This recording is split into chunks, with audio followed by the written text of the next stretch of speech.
Hey guys, Assalamualaikum. Ini konsol and benik.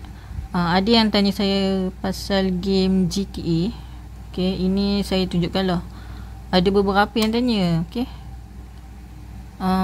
nak pergi dekat game, tekan yang ni.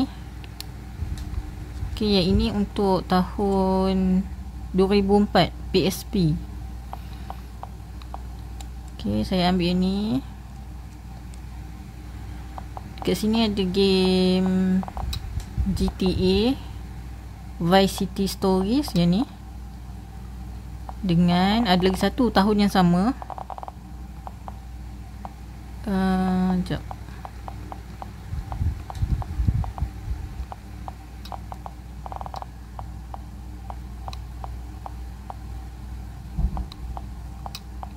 Ni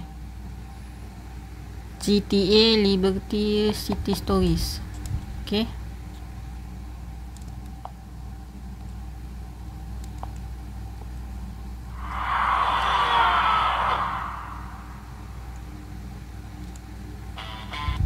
yang ni saya cepatkan. Nampak?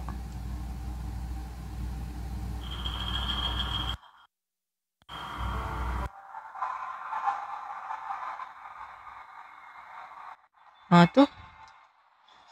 Sekejap saya nak tutup muzik dia.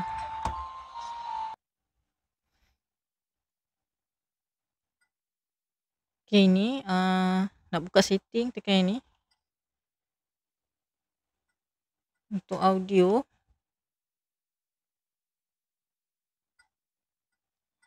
sekejap. Sekejap. Saya nak tutup dia punya radio. Nanti ada copyright pula. Okay, back. Ni nampak? Masuk dalam kereta.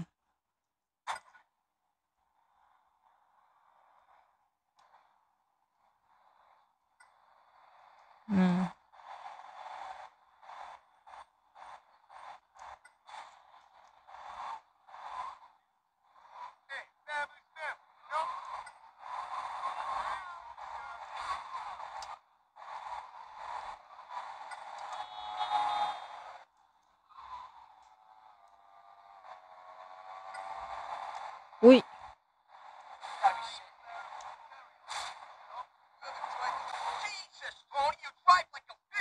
Ui. Bahasa dia. Sekejap.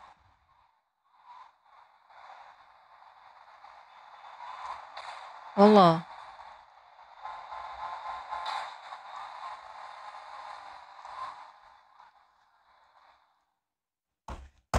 Ni sampel.